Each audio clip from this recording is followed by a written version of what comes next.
சென்னை சிட்டியில் நடக்கிற அந்த அன்ஃபர்கட்டபிள் ஜேர்னி தான் நம்ம விஜய் டிவி சீரியலில் சிறகடிக்க ஆசை. இது ஒரு சீரியல் மட்டும் இல்லை, நம்ம மனசில் நடக்கிற பயணம், அதே மாதிரி நம்ம குடும்ப சந்தோஷம் கஷ்டம் எல்லாத்தையுமே ரிஃப்ளெக்ட் பண்ணுற ஒரு கதையாக தான் இருக்குது. இந்த எபிசோட பார்க்க மனசு அப்படியே ஷேக் ஆகும். கிறிஷோட மனநிலை, அவனோட ஸ்ட்ரகிள்ஸ், அவனோட அம்மாவோட பாசம் கிடைக்காத ஒரு குழந்தையோட உயிர் குரல் போல இருக்கு. கிறிஷோட மனநிலை சொன்னேன் இல்லையா, அதே மாதிரி அவனோட தனிப்பட்ட பிரச்சனையை பற்றி டாக்டர் சொன்ன கருத்து நம்ம எல்லாரையுமே யோசிக்க வச்சிருக்கு அப்படின்னு தான் சொல்லலாம்.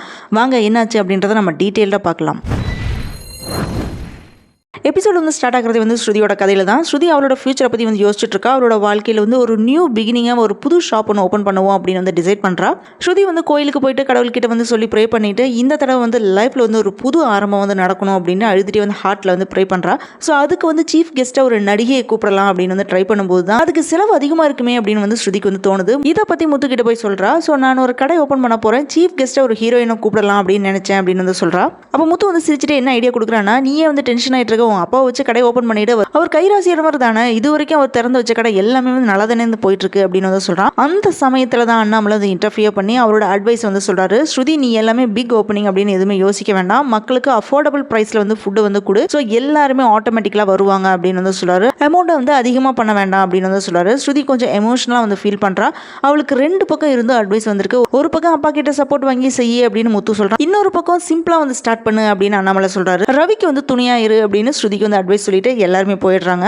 ரோஹிணியோட சதி இன்னும் டிஃப்ரெண்டாக இருக்கு. இந்த நேரத்தில் என்ன பண்றாங்கன்னு பார்த்தீங்கன்னா, கிறிஷுக்கு கவுன்சிலிங் கொடுக்கறதுக்கு வேண்டி டாக்டர் அப்பாயின்மெண்ட் வாங்க விஷயத்தை முத்து மீனாட்ட சொல்லிட்டு இருக்கான். இதை மறைஞ்சிருந்து கேட்ட ரோஹிணி, நம்ம நிம்மதி போயிடும் போல இருக்கு அப்படின்னு நினைச்சிட்டு இந்த மீனா முத்து என்ன பண்றது, இதுக்கு என்ன சொல்யூஷன் அப்படின்னு யோசிக்கணும் அப்படின்ட்டு இவங்களை பழிவாங்க திட்டம் போட்டுட்டு இருக்கா.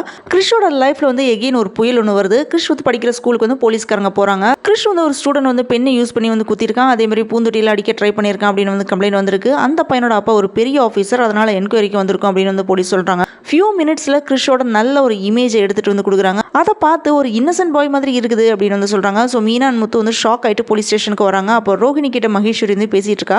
அப்போ ரோஹிணி என்ன சொல்றான்னா, ஒரு பிரச்சனை முடிஞ்ச உடனே இன்னொரு பிரச்சனை ஸ்டார்ட் ஆகுது அப்படின்னு புலம்பிட்டு இருக்கா. இதுக்கு எப்போதான் முடிவு கிடைக்க போதோ, இதெல்லாம் நான் பிளான் பண்ணனதுதான் அப்படின்னு சொல்லிட்டு இருக்கா. அப்போ முத்துவும் மீனாவும் கிறிஷோட அங்கே வராங்க. இவங்க என்ன இங்க அப்படின்னு மீனா கேட்கறாங்க. அவங்க எனக்கு அப்பாயின்மெண்ட் கேட்டாங்க அப்படின்னு ரோஹிணி சொல்றா. கிறிஷுக்கு கவுன்சிலிங் கொடுக்க வந்திருக்கேன் அப்படின்னு மீனா சொன்ன உடனே உள்ள போறதுக்கு முன்னாடி ரோஹிணி கிறிஷ்ட உன்னால எவ்வளவு பிரச்சனை வந்திருக்கு தெரியுமா, என்னை பத்தி எதுவுமே சொல்லாத, என் பேர் கல்யாணி, நான் துபாயில் இருக்கேன்ற மட்டுமே சொல்லு அப்படின்னு சொல்றா. வேற எதுவுமே சொல்லக்கூடாது அப்படின்னு வார்ன் பண்றா. இது கிறிஷோட மனநிலையில இன்னும் அதிகமாக அஃபெக்ட் ஆகிற மாதிரி தான் இருக்கு.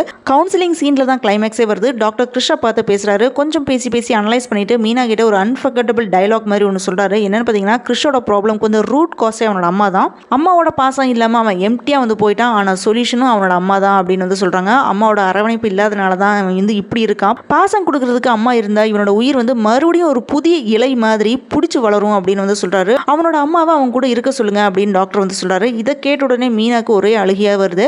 முத்துவோட ஹார்ட்டுமே ஸ்டாப் ஆன மாதிரி அந்த அளவுக்கு மீனாவும் முத்துவும் ஃபீல் பண்றாங்க. டாக்டர் சொன்னது கேட்ட உடனே இந்த எபிசோட்ல இருந்து நமக்கு ஒரு மெசேஜ் என்ன சொல்லியிருக்காங்கன்னு பாத்தீங்கன்னா, பணத்தை விட பாசம் தான் ஒரு குழந்தையோட ஆரோக்கியமான வளர்ச்சிக்கு ரொம்ப முக்கியம் அப்படின்றத நமக்கு இண்டிகேட் பண்றாங்க. அம்மாவோட அரவணைப்பு இல்லாம வளர்ற ஒரு குழந்தை சொசைட்டில ஒரு பிரச்சனை மாதிரி தான் மாறிடுவான். ஆனா பாசம் தான் சொல்யூஷனா இருக்கும். ஒரு குழந்தைக்கு தேவையானது ஒரு அம்மாவோட பாசம். குழந்தைக்கு எவ்வளவு அவசியன்றது சில நேரத்துல நம்ம செய்யற தப்புனால எப்படி நம்ம ரிலேஷன் பாதிக்கும்ன்றத நல்லா காமிச்சிருக்காங்க. இதெல்லாம் சீரியல் கதைன்னு அப்படின்னு பார்த்து இக்னோர் பண்ணக்கூடாது. ஒருவேளை நம்ம வீட்டில் நம்ம கிட்ஸ் கூட இந்த மாதிரி ஃபீல் பண்ணியிருக்குமோ அப்படின்னு யோசிக்க வச்சிருக்கு. மறுபடியும் சொல்றேன், இது வெறும் சீரியல் எபிசோடு மட்டும் இல்லை, ஒவ்வொரு பேரண்ட்ஸும் யோசிக்க வேண்டிய ஒரு இம்பார்ட்டன்டான லெசன் தான் இது. இந்த எபிசோடு மூலமா சொல்ற லெசன் என்னன்னு பார்த்தீங்கன்னா, குடும்ப சந்தோஷம் பணத்தால் வராது, அது பாசத்தால் வருது. உண்மையான பாசம் தான் சிறடிக்க ஆசை, அது கடந்து சிறகுகள் கிடைக்கிற ஆசையா மீட் பண்ணணும். நான் சொன்னது உங்களுக்கு புரிஞ்சிருக்குன்னு நினைக்கிறேன். இதுதான் இன்னைக்கு சிறடிக்க ஆசை எபிசோட்ல நடந்த கதை. ஸோ கிறிஷோட மனசுல இருக்கிற கேள்வி, ஸ்ருதியோட புது தொடக்கம், ரோஹிணியோட சத்தியம் எல்லாமே நம்ம மனசுல ஒரு மார்க் போட்டு போயிடுச்சு. நம்ம கூட இப்போ இருக்கிற மோரல் லெசன் என்னன்னு பார்த்தீங்கன்னா, குடும்ப பாசத்துக்கு எதிராக பணம் கிடையாது, அம்மாவோட அரவணைப்பு தான் குழந்தையோட ஒரு உயிர் அப்படின்னு இப்போ நமக்கு தெளிவாக புரிஞ்சிருக்கும். இந்த சீரியலை காமிக்கிறது வெறும் கதை தான் அப்படின்னு அதை பார்த்து பாஸ் பண்ணக்கூடாது. ஸோ நம்ம வீட்டில் நமக்கு புரிய வைக்கிற ஒரு பாடம் அப்படின்னு சொல்லலாம். நீங்க இந்த எபிசோட பத்தி என்ன நினைக்கிறீங்க? ரோஹிணியோட சத்தியம் எல்லாத்துக்குமே தெரிஞ்சு போயிடுமா? கிறிஷுக்கு அம்மாவோட பாசம் கிடைக்குமா? உங்க ஒப்பீனியன் கமெண்ட்ல கண்டிப்பா ஷேர் பண்ணுங்க. வீடியோ பிடிச்சிருந்தா உங்க ஃப்ரெண்ட்ஸ் கிட்ட ஷேர் பண்ணுங்க, லைக் பண்ணுங்க, சேனலுக்கு சப்ஸ்கிரைப் பண்ணுங்க, பெல் ஐக்கானை பிரஸ் பண்ணுங்க. நெக்ஸ்ட் எபிசோட்ல இன்னும் பெரிய ட்விஸ்ட் வரப்போகுது, அதை மிஸ் பண்ணாதீங்க.